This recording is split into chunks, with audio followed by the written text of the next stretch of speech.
Millet Marvels, changing the way world eats by Tenali Double Horse.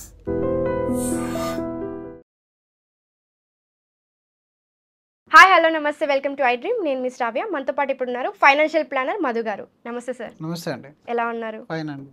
Recent టైమ్స్లో fire అనే concept బాగా పాపులర్గా వింటున్నాము. అంటే మీ వాళ్ళు ఎప్పుడు వింటూ ఉన్నారు, బట్ క్లయింట్స్ ఇన్వెస్టర్స్ ఈ మధ్య ఎక్కువ వింటూ ఉన్నారు. సో అసలు ఏంటి ఆ కాన్సెప్ట్ ఒకసారి చెప్తారా? సో ఫైర్ అనే కాన్సెప్ట్ ఇది ఫైనాన్షియల్గా చాలామందికి మాకైతే ఎడ్యుకేషన్లో క్లాసులలో ఉంటుంది. ఫైనాన్షియల్ ఇండిపెండెంట్ రిటైర్ ఎర్లీ అని, దీనిపైన చాలా రకాల తెలుగు పత్రికల్లో financial independence retire early fire అంటారు అనమాట. సో దీనిపైన చాలా వరకు బుక్స్లో కూడా రాయడం జరిగింది, అండ్ తెలుగు వార్తాపత్రికల్లో కూడా చాలా వరకు ప్రింటేజ్ అయింది ఈ ఫైర్ అనే కాన్సెప్ట్. ఈనాడులో అయితే చాలాసార్లు నేను చూశాను ఫైర్ అనే కాన్సెప్ట్. అప్పట్లో మాకు కూడా అర్థమయ్యేది కాదు. అండ్ దాని తర్వాత నేను ఈ ఫైనాన్స్ ఫీల్డ్లోకి వచ్చిన తర్వాత దాని గురించి తెలుసుకున్నాను. ఈ ఫైర్ అనేది ఏం లేదండి, జనరల్గా రిటైర్మెంట్ ఎప్పుడైనా ఎవరిని అడిగినా కూడా మీకు వచ్చే ఆన్సర్ ఏంది, 55 లేదా 60-65, ఇంకా వీలైతే ఎక్స్టెండ్ చేస్తామని చెప్పేసి అంటారు. సో ఈ రోజుల్లో ఉన్న ఇప్పుడు జెన్జీ గురించి మాట్లాడుకున్నట్టయితే ఈ 60 ఏళ్ళు 70 ఏళ్ళు ఎవరు బతుకుతాడు, అప్పటికి చూద్దాంలే అన్న కాన్సెప్ట్ అయితే ఎక్కువ ఉంటుంది. అంటే స్పెండింగ్ అనేది ఎక్కువ అయిపోయింది. సో ఈ ఫైర్ అనేది ఏంటంటే మీరు 60-70 ఏళ్ళ వరకు వెయిట్ చేయాల్సిన అవసరం అనేది లేదు రిటైర్మెంట్ కోసం. జనరల్గా మీరు కనుక మీ మనీని ప్రాపర్గా మేనేజ్ చేసినట్టయితే మీరు 60 ఏళ్ళ దాకా వెయిట్ చేయాల్సిన అవసరం అనేది రాదు. ముందుగానే మీ వయసు సహకరించినప్పుడే మీకు నచ్చిన జీవితాన్ని ఫైనాన్షియల్గా ఇండిపెండెంట్ అయి గడపచ్చు. ఫైనాన్షియల్ ఇండిపెండెంట్ రిటైర్ ఎర్లీ అంటే రిటైర్ అవ్వడం అంటే జాబ్ వదిలేస్తే రిటైర్ అయిపోయినట్టే, కానీ ఫైనాన్షియల్ ఇండిపెండెన్స్ కావాలి కదా మనకి. మరి ఫైనాన్షియల్ ఇండిపెండెన్స్ ఎలా వస్తుంది? మీకు వచ్చిన డబ్బును ప్రాపర్గా మేనేజ్మెంట్ చేస్తే మీ దగ్గర ఒక ఫ్రీడమ్ ఏర్పడుతుంది. ఆ ఫ్రీడమ్తో మీరు ఇండిపెండెంట్గా ఫోర్స్ఫుల్ జాబ్ కాకుండా మీకు నచ్చిన పని చేసే అవకాశం అనేది ఉంటుంది. మీరు ఎప్పుడు అంటారు కదా ఫైనాన్షియల్ డిసిప్లిన్ అని ఉండాలి. ఫైనాన్షియల్ డిసిప్లిన్ అని ఇప్పుడు చాలామందికి డిసిప్లిన్గా ఉండమని చెప్తాము, కానీ కాన్సెప్ట్ ఏంటంటే మీరు డిసిప్లిన్గా ఉండకపోవడానికి రీజన్ ఏంటి? ఫైనాన్షియల్ డిసిప్లిన్గా ఉండాలంటే ఎన్నో రకాల అడ్జస్ట్మెంట్లు చేసుకోవాల్సి వస్తుంది. మరి అడ్జస్ట్మెంట్లు అనేది ఎవరికి నచ్చదు. రెండోది ఇప్పుడున్న సొసైటీ అండి, ఏపీ తెలంగాణలో ఎస్పెషల్ మనం మాట్లాడుకుంటే ఈవెన్ సౌత్ మొత్తం మీద మీరు ఏదన్నా ఒక అసెట్ కొనకపోతే మిమ్మల్ని లెక్క చేయరు. మీ దగ్గర ఒక మంచి గాడ్జెట్ లేకున్నా, మీకు మంచి ఇల్లు లేకున్నా, మంచి కార్ లేకున్నా కూడా లగ్జరీ లైఫ్ మీకు లగ్జరీ కాదు. మీ దగ్గర అవి లేవు అంటే అసలు మిమ్మల్ని ఒక మనిషి కింద చూడరు. నిజమా కాదా? దాదాపు మీరు ఏ ఫంక్షన్కి వెళ్ళినా ఫస్ట్ మాట్లాడేది ఏంటి? మీరు ఎంత సంపాదించావు. తర్వాత లేడీస్ అయితే బంగారం చూస్తారు, మగవాళ్ళు అయితే ఏ కార్లో వచ్చారో చూస్తారు. దాని తర్వాత వాళ్ళ యొక్క ఆస్తులు ఏంటి, మరి ఎక్కడెక్కడ ప్లేసులు ఉన్నాయి, వీటి గురించే మాట్లాడుకుంటారు. అది బయట కంట్రీస్లో అలా ఉండదు. బయట కంట్రీస్లో వాళ్ళు ఈక్విటీస్ గురించి మాట్లాడతారు, మ్యూచువల్ ఫండ్ పోర్ట్ఫోలియోస్ మాట్లాడతారు.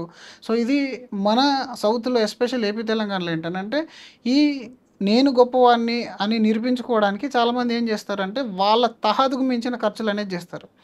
అలా చేయడం వల్ల ఏమైతే ఇప్పుడు ఒక 25-30 ఏళ్ళు ఉన్న వ్యక్తి దాదాపు ఒక మంచి ల్యాండ్ కొనాలి అనుకుంటే 50 లక్షలు 1 కోటి రూపాయలు ల్యాండ్ కొనాలని అంటే తను లోన్ లేకుండా అయితే కొనలేడు. లేదా తన దగ్గర డాడీ ద్వారా వచ్చిన డబ్బు మొత్తం ఒకటేసారి ఇన్వెస్ట్మెంట్ చేసేసి కొనాలి. మరి కొన్నప్పుడు మొత్తం అమౌంట్ దాంతో అవ్వదు కదా. కొంత లోన్ తీసుకున్నప్పుడు ఏమవుతుంది, బర్డెన్ అయిపోతుంది. తర్వాత ఇల్లు కొనాలి కదా, ఇల్లు కొంటే ఇల్లు ఈఎంఐ స్టార్ట్ అయిపోతుంది, కారు కొంటే కారు ఈఎంఐ స్టార్ట్ అయిపోతుంది. ఇవన్నీ ఉన్నాయి కాబట్టి ఫోర్స్ఫుల్గా తను వర్క్ చేయాల్సి వస్తుంది. ఇవేం లేకుండా తను ఫోర్స్ఫుల్గా వర్క్ చేయాల్సిన అవసరం ఏం లేదు. ఇప్పుడు మీరు చూడండి, ఇదే కాన్సెప్ట్ని కొంచెం రివర్స్గా ఆలోచించుకున్నట్టయితే అసలు నాకు ఈరోజు నేను బతకడానికి ఎంత డబ్బు అనేది అవసరం ఉంది అది చాలామంది తెలియదు. ఇప్పుడు నేను ఓన్లీ బతకడానికి అంటే నాకు లగ్జరీ లైఫ్ అవసరం లేదు. ఇప్పుడు సర్వైవల్కి నాకు ఎంత అవసరం ఉంది అనేది మీరు డిసైడ్ చేసుకుంటే ఆ అమౌంట్ కనుక నాకు ప్యాసివ్ ఇన్కమ్ ఏర్పడితే ఇంకా ఫ్రీడమ్ వచ్చినట్టే కదా. ఇప్పుడు నాకు 20,000 కావాలి, నా ఫ్యామిలీ, నేను, 2 పిల్లలు, భార్య బతకడానికి హైదరాబాద్లో ఒక 20,000 రూపీస్ కావాలి. ఇప్పుడు నాకు ఆ 20,000 రూపీస్ నేను కష్టపడకుండా వస్తే నాకు ఫ్రీడమ్ ఉన్నట్టే కదా. ఎందుకంటే ఇప్పుడు నేను దాని గురించి సర్వైవల్ గురించి ఇంకా బాధపడవసరం లేదు. మిగిలింది ఏదన్నా ఉంటే అది నా టాలెంట్, ఇక నేను క్రియేట్ చేయాలా వద్దా అనేది అది నా మీద డిపెండ్ అయి ఉంటుంది. బట్ ఇక్కడ 20,000 కోసం కూడా నేను ఆఫీస్కి వెళ్ళాల్సి వస్తుంది. నేను ఆఫీస్కి వెళ్ళిన రోజు ఆ 20,000 కూడా ఎఫెక్ట్ అయిపోతుంది, ఫ్యామిలీ కూడా గడవడానికి కష్టం అయిపోతుంది. సో ఇక్కడ ఏమైంది, నాకు ఇండిపెండెన్స్ లేదు, నేను ఏది పడితే చేయలేను. ఫస్ట్ నేను దీన్ని ఫుల్ఫిల్ చేసిన తర్వాత నేను ఏదైనా చేయాలి. మరి ఈ ఇండిపెండెన్స్ రావాలి అని అంటే ఇప్పుడు మీరు జీతం స్టార్ట్ అయిన మొదటి డే నుంచే నేను రిటైర్ ఎప్పుడు అవుతా ఫైనాన్షియల్గా అని ఆలోచన తెచ్చుకోండి. 15 to 20 years మీరు టార్గెట్ పెట్టుకోండి. మేమైతే 15 ఎనఫ్ అని చెప్తాం. కొత్తగా వచ్చిన వాళ్ళకు 15 సంవత్సరాలు నువ్వు డిసిప్లిన్ ఇన్వెస్ట్మెంట్ చేసావా, లేనిపోయిన ఆస్తులు కనుక ప్రాపర్టీలు కనుక కొనకపోతే నీ దగ్గర పెద్ద కార్పస్ క్రియేట్ అవుతుంది, చాలా పెద్ద కార్పస్ క్రియేట్ బట్ అది ఎసెట్ అంటారు కదా అందరు కూడా, మన పెద్దలు కూడా చెప్పేది మీరు కూడబెట్టుకోండి అని అంటారు. ఇట్లాంటి అసెట్స్ ఆస్తులు పెట్టుకోండి, అది ఏదో ఒక కాలంలో మనకి యూజ్ అవుతుంది అని చెప్తారు కదా. ఇంతకు ముందు ఉన్నది అదే కాబట్టి ఇప్పుడు మనం ఫైనాన్షియల్ ఇండిపెండెన్స్ ఉండట్లేదు. మనందరి దగ్గర అసెట్స్ ఉంటున్నాయి కానీ క్యాష్ ఉండట్లేదు. Liquidity, asset rich cash poor. ఇప్పుడు మీ దగ్గర ప్రాపర్టీ ఉంటే ప్రాపర్టీని తినలేరు మీరు, ప్రాపర్టీని అమ్మితే మీకు డబ్బులు వస్తాయి. మళ్ళీ ప్రాపర్టీని అమ్మాలంటే మీకు ఏంటి, సొసైటీలో మీ పేరు పోతాయి కదా. ఇప్పుడు వీడు కొన్నప్పుడు ఎంతమంది మిమ్మల్ని అభినందిస్తారో, అమ్మినప్పుడు అంతేమంది మీ మీద నెగిటివ్గా మాట్లాడతారు కదా. అంటే ఒక రకంగా మీ డబ్బు పెట్టిన తర్వాత కూడా మందికి చూడడానికి మీరు వెల్తీగా ఉన్నారు, బట్ మీ దగ్గర డబ్బు ఎక్కడిది లేదు కదా. రేపు జాబ్ పోతే నీ పరిస్థితి ఏంటి, నీ దగ్గర బ్యాక్లో లిక్విడ్ అసెట్ అనేది ఉండాలి. ఈ లిక్విడ్ అసెట్ క్రియేట్ చేసుకోవడానికి మీకు మీ శాలరీ నుంచి ఇప్పటి నుంచి అంటే రెస్పాన్సిబిలిటీ లేని వాళ్ళు 50 నుంచి 60% వరకు సేవింగ్స్ ఇన్వెస్ట్మెంట్ అనేది చేసుకోవాలి. రెస్పాన్సిబిలిటీ ఉన్న వాళ్ళు అట్లీస్ట్ మీ మంత్లీ ఎంత ఖర్చు అవుతుందో ఈక్వల్ అమౌంట్ అనేది మీరు ఇన్వెస్ట్మెంట్ చేసుకోండి. 30,000 అయితే ఎంత అవుతుందో అంత సేవింగ్స్ ఉండాలి అంటే ఇప్పుడు మీరు ఈ రోజు చేసే అమౌంట్ ఏదైతే ఉంటుందో మీరు ఫ్యూచర్ని కొనిపెట్టుకోవడమే. ఇన్వెస్ట్మెంట్ అంటే ఏంటి, మీరు ఫ్యూచర్ని కొనిపెట్టుకుంటున్నారు. ఇక్కడ మీకు ఇప్పుడు 20,000 అవసరం అంటే 20,000 ఎస్ఐపి చేసుకున్నారు అనుకోండి, మంచి సాలరీ ఉన్న వరకు అని చెప్తున్నారు. ఆ 20,000 ఎస్ఐపి అనేది ఎవ్రీ 5 ఇయర్స్కి డబుల్ అవుతుంది. అది డబుల్ అయిపోయి కార్పస్ క్రియేట్ అయ్యి అది కాంపౌండ్ రిటర్న్తో ఒక పెద్ద కార్పస్ అవుతుంది. 15 ఏళ్ళు ఇప్పుడు అందరూ మనం చూసిన కాన్సెప్టే కదా. 15,000 కాన్సెప్ట్ అయితే తెలిసిందే. పెద్ద ఎస్ఐపీలు పక్కన పెట్టండి, ఓ 15,000 ఎస్ఐపీ 15 ఏళ్ళు చేస్తే ₹1,00,00,000 వస్తుంది. ₹1,00,00,000 కనుక మీ మ్యూచువల్ ఫండ్ పోర్ట్ఫోలియో ఉంటే మీకు ఆ లైఫ్కి ఒక ₹1,00,00,000 ప్రాపర్టీ ఉన్న లైఫ్కి తేడా ఎంత ఉంటుందో మీరు ఆలోచించండి ఒకసారి. ₹1,00,00,000 2 కోట్ల ప్రాపర్టీ ఉన్న 50 లక్షల మ్యూచువల్ ఫండ్ పోర్ట్ఫోలియో ఇచ్చే లేదా లిక్విడ్ పోర్ట్ఫోలియో ఎఫ్డి కానీ ఏదైనా కానీ అది ఇచ్చే కాన్ఫిడెన్స్ ఇవ్వదు. కానీ ప్రాపర్టీ ఉంటే అది టైంని బట్టి వాల్యూ పెరుగుతుంది కదా. మీరు ఇన్వెస్ట్మెంట్ చేసే అమౌంట్ కూడా పెరిగే దాంట్లోనే చేయండి. పెరిగిన దాంట్లో ఎందుకు చేస్తారు. సో ఇప్పుడు మీకు ఆప్షన్స్ అవైలబుల్ ఉన్నాయి, ఆప్షన్ అవైలబుల్ లేదని చెప్పట్లేం కదా మనం. మీరు దీన్ని తీసుకెళ్ళి మీరు పిగ్గీ బ్యాంకులు వేయమని చెప్పట్లేదు మనం. నెల 15,000 పిగ్గీ బ్యాంకులు వేస్తే మళ్ళీ అది ఏమవుతుంది, 18 లక్షలు వేస్తే 18 లక్షలు అవుతుంది 15 సంవత్సరాల తర్వాత. కానీ దాన్ని ప్రాపర్ ఇన్వెస్ట్మెంట్ అయ్యేదని లేదండి. ఇప్పుడు 1 Idiot మూవీ చూశారు మీరు, జనరల్గా అది చాలా పాపులర్ అయిన మూవీ. మీరు 1 Idiotలో ఆయన ఏం చేస్తాడు, ఒక అబ్బాయి ఉంటాడు, ఆయనకు వచ్చిన చిన్న అమౌంట్లు ఏవైతే ఉంటాయో వాళ్ళందరూ అంటే చిన్నపిల్లాడు ఆయనకు ఏదైతే టిప్స్ ఇస్తాము కదా వాళ్ళ పాకెట్ మనీ, రైట్, పాకెట్ మనీని బర్త్డే గిఫ్ట్ అంతా కలిపి తను ఎస్ఐపి చేస్తాడు. ఎస్ఐపి చేసి దాన్ని 100 కోట్లుగా దాన్ని ఒక టార్గెట్ లాగా పెట్టుకొని ఆ 100 కోట్లు అయ్యేంత వరకు దాన్ని చేస్తూనే ఉంటాడు. మీరు 100 కోట్లు చేయకుండా మొదటి ₹1,00,00,000 టార్గెట్ పెట్టుకోవచ్చు కదా. చాలా మంది దగ్గర ఏంటంటే వాళ్ళు ఒప్పుకొని లేని విషయము, మా దగ్గర డబ్బు లేదంటారు కానీ చాలా డబ్బు వస్తూ ఉంటుంది, కానీ వీళ్ళు ఎక్కడికొక దాన్ని తరలిస్తారు. అది రాకముందే ప్లాన్స్ సెట్ చేసి పెడతారు. ఇది డబ్బు వస్తుంది దాన్ని ఇక్కడ చేసేయాలి, డబ్బు వస్తుంది ఇక్కడ చేసేయాలి అని చెప్పి ముందే చేస్తారు. మీరు ఒక టార్గెట్ ఫిక్స్ కానీ ఫస్ట్, నాకు ఫైనాన్షియల్గా ఫ్రీగా ఉండడానికి నెల ఎంత డబ్బు అవసరం పడుతుంది, ఆఫ్టర్ 15 ఇయర్ పెడతారా 10 ఇయర్ పెడతారా మీ ఇష్టం. 10 సంవత్సరాల్లో నేను ఫైనాన్షియల్గా ఫ్రీ కావాలి అనుకుంటే ఎంత కార్పస్ అవసరం పడుతుంది, దానికి మీకు హైయెస్ట్గా ఎందులో ఈక్వల్గా మంచి రిటర్న్ వస్తే అలా చేశారు. ఇప్పుడు జనరల్గా మన ఎస్ఐపీలు చెప్తున్నారు, కొంతమంది స్టాక్ చెప్తారు, కొంతమంది ఎఫ్డి చెప్తారు, మీ మైండ్కి ఏది నచ్చుతుంది చేయండి. కానీ జనాలకు కూడా ఒక భయం ఏముంటుందంటే మార్కెట్ క్రాష్ అయినప్పుడు లేదా మార్కెట్ పడిపోతున్నప్పుడు మళ్ళీ డబ్బులు తీసేయాలి కదా, అది మనకు తెలియదు కదా ఎప్పుడు ఏది పెరుగుతుంది ఏది తగ్గుతుంది, దానివల్ల మళ్ళీ నష్టాల్లో ఉంటామేమో. ప్రాపర్టీ ఉంటే మనం చూసుకుంటాం కదా, కనిపిస్తుంది కదా అనే ఒక ఆలోచన ఉంటుంది కదా అందరికీ. సో ఈ ప్రాపర్టీలో మీకు డబ్బు అంటే రేటు తగ్గదని ఏమన్నా గ్యారంటీ ఉందా, లేదు కదా. ఇప్పుడు రేటు తగ్గని ప్రాపర్టీలు అనేవి ఉంటే డెఫినెట్గా పెరగని ప్రాపర్టీలు ఎన్నో ఉంటాయి, తగ్గని ప్రాపర్టీ అంటూ ఏది ఉండదు. రేటు తగ్గని ప్రాపర్టీ అనేది ఉండదు. మీరు ఏదైనా తీసుకోండి ఫ్లక్చువేషనే, మీరు గోల్డ్ తీసుకున్నా రియల్ ఎస్టేట్ తీసుకున్నా ఏది తీసుకున్నా ఫ్లక్చువేషన్ అవుతూనే ఉంటుంది. ఎండ్ ఆఫ్ ద డే మనం ఎంత ఈజీగా సెల్ చేస్తాం అనేది ఇంపార్టెంట్. ఇప్పుడు మీరు మార్కెట్లో పెట్టారు, లాస్ట్ హిస్టరీ చూడండి, 10 సంవత్సరాలు 20 సంవత్సరాల హిస్టరీ చూడండి మీరు. నేను లాస్ట్ టైం వీడియోలో కూడా చెప్పాను కదా, ఒక 15 ఏళ్ళు ఎస్ఐపి చేసి మన 15వ సంవత్సరం నాడు మన ₹1,00,00,000 పోర్ట్ఫోలియో బిల్డ్ అయిన తర్వాత మార్కెట్ ఒక 20% క్రాష్ అయింది. ఆ రోజు మన వాల్యూ 20 lakhs మైనస్ అయింది కదా, కానీ మనం పెట్టింది ఎంత 18 లక్షలే కదా. అంటే 80 లక్షలు అయితే అయింది కదా. స్టిల్ ఆ రోజు మీరు రిటర్న్ క్యాలిక్యులేట్ చేసుకుంటే లాస్ట్ ఇప్పుడు మీరు 2020 కూడా నేను ఎగ్జాంపుల్ ఒకటి చెప్పాను. మార్చ్ 2020 రోజు అంతకుముందు 15 సంవత్సరాల నుంచి ఇన్వెస్ట్మెంట్ చేసిన వాళ్ళది 18-19% రిటర్న్ ఉన్న రేటు కాస్త ఎగ్జాక్ట్లీ 20-30% డౌన్ అయిన రోజు 8-8.5%కి వచ్చింది రిటర్న్. అంటే స్టిల్ మీరు ఫిక్స్డ్ డిపాజిట్ కంటే 1%, 2% ఎక్కువనే కదా సంపాదించింది. వరస్ట్ డే రోజు కూడా ఇంకా అంతకన్నా వరస్ట్ ఏముంటుంది. అదే మీరు 6 నెలల తర్వాత చూస్తే మళ్ళీ 18-19కి వచ్చేసింది. అంటే మార్కెట్కు టైం ఇవ్వాలి అంతే. ఇప్పుడు మనం గోల్డ్ బాగా రేటు తగ్గింది అనుకున్నప్పుడు ఏం చేస్తాం, వెయిట్ చేసి అమ్ముతాం కదా. ల్యాండ్ కూడా ఇప్పుడు రేట్ రావట్లేదంటే ఏం చేస్తాం, వెయిట్ చేసి అమ్ముతాం. ఇక్కడ కూడా అంతే. First of all 10-15 years time ఇచ్చారంటే ఎవరు లాస్ అయ్యే కాన్సెప్ట్ అనేది ఉండదు. కానీ మీరు మిగతా అన్ని అసెట్ క్లాసెస్లో చూసుకున్నట్టయితే అంటే బెస్ట్ అసెట్ క్లాసెస్ అనేది మీ ఎస్ఐపిలో మీరు ఆ 10-15 ఇయర్స్ కనుక డిసిప్లిన్గా మీరు ఎంత ఇన్వెస్ట్మెంట్ చేస్తున్నాము అనేది మీరు ఫోకస్ చేయండి. ఎంత రిటర్న్ పక్కన పెట్టేసేయండి. ఫస్ట్ మీ దగ్గర ఏం లేదు, ఇప్పుడు ఇది మ్యూచువల్ ఫండ్ అని మేము చెప్పట్లేదు, మీ దగ్గర అసలు ఇప్పుడు ఏం లేదు, అసలు సేవింగే లేదు. మీరు బయట ఎక్కడైనా ఇంతకన్నా బెటర్ సేవ్ చేస్తున్నారంటే వెల్ అండ్ గుడ్. మీకు ఒక మంచి బిజినెస్ ఉంది, అందులో ప్రాఫిట్ తీసుకుంటున్నారంటే వెల్ అండ్ గుడ్. కానీ అది లేదు కదా కాన్సెప్ట్. అట్లీస్ట్ ఈ ఉన్న కాన్సెప్ట్ అయినా ప్రాపర్గా వాడితే మీరు ఆ 15-10 ఇయర్స్ కనుక ప్రాపర్ డిసిప్లిన్ ఇన్వెస్ట్ అయ్యింటే తర్వాత మీకు ఫ్రీడమ్ వస్తుంది. దాన్ని ఫైనాన్షియల్ ఇండిపెండెన్స్ అంటారు. అంటే ఫైనాన్షియల్ ఇండిపెండెన్స్ అని అంటే ఫస్ట్ మనకు కావాల్సిన డబ్బు, అంటే మన జనరల్గా లైవ్లీహుడ్ కావాల్సిన డబ్బు మనం కష్టపడుకుంటూ రావాలి. దాని తర్వాత మీరు 100 కోట్ల టార్గెట్ పెడతారా, 200 కోట్లు పెడతారా, బిజినెస్లో కానీ మీ జాబ్లో ప్రొఫెషన్లో మీరు హైలైట్ అయిపోయి సంపాదించుకుంటే అది మీ ఇష్టం. ఇక్కడ ఒక బేస్ మనం క్రియేట్ చేస్తున్నాం. అంటే ఏదేమైనా సరే నాకు వచ్చే ఈ ప్యాసివ్ ఇన్కమ్ అనేది నా లైఫ్, నా ఫ్యామిలీని గడపడానికి కావాల్సిన సపోర్ట్ అనేది రావాలి. దానికోసం ఎవరు ఆలోచించట్లేదు. ఇప్పుడు 25 నుంచి 30 ఏళ్ళలో వాళ్ళు ₹1 కోటి ఇల్లు కొంటే ఇంకా ఫైనాన్షియల్ ఫ్రీడమ్ ఏం వస్తుంది. ఇల్లు అప్పే 30 ఏళ్ళు ఉంటుంది. దానికి తోడు మళ్ళీ డౌన్ పేమెంట్ చేయాలి, గృహప్రవేశం చేయాలి. ఉండే ఆలోచన ఏంటంటే మనము ప్రతి నెల 20,000 లేకపోతే ఇప్పుడు రెంట్స్ ఏం తక్కువ లేవు, 20,000 30,000 ఉంటున్నాయి. ఆ 20,000 30,000 రెంట్ కట్టే బదులు సొంత ఇల్లు తీసేసుకుంటే మనకు ఒక అసెట్ ఉంటుంది, మనము రెంట్ కట్టినట్టే అవుతుంది, మనకు ఒక ఇల్లు వచ్చేస్తుంది కదా అన్న ఆలోచన కూడా ఉంటుంది కదా చాలా మంది. ఎవరు కూడా అంటే అందరిగా చెప్తారు రెంట్కి ఎక్కువ వెళ్తుంది అందుకని ఇల్లు కొన్నానని. నిజానికి వాళ్ళని అడిగితే వాళ్ళు సోషల్ స్టేటస్ కోసం కొంటారు. ఎందుకంటే భార్యకు రెస్పెక్ట్ ఉంటుంది, పిల్లలకు రెస్పెక్ట్ ఉంటుంది, ఇల్లు ఉంటుంది. ఇల్లు లేకుండా రెస్పెక్ట్ అనేది ఉండదు. జనరల్గా మన అంటే ఇప్పుడున్న సిచ్యువేషన్లో అయితే ఎక్కువ శాతం ఇవ్వట్లేదు, అది మంచిది కాదు.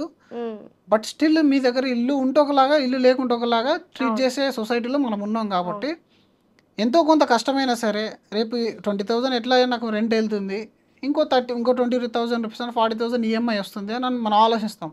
కానీ జనరల్గా మీరు 20,000 పెట్టి రెంట్కు ఉండే ఇల్లు ఒక కాస్ట్ మీరు చూసుకున్నట్టయితే 80 లక్షలు 70 లక్షల వరకు ఉంటుంది దాదాపు, రైట్? ఈ 70 లక్షల్లో మనం కట్టే 20,000 రూపీస్ ఎంత పర్సంటేజ్?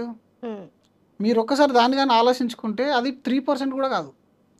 అంటే 3%లో మీకు 80 లక్షల ప్రాపర్టీ ఎంజాయ్ చేస్తున్నావు రెంట్లోను.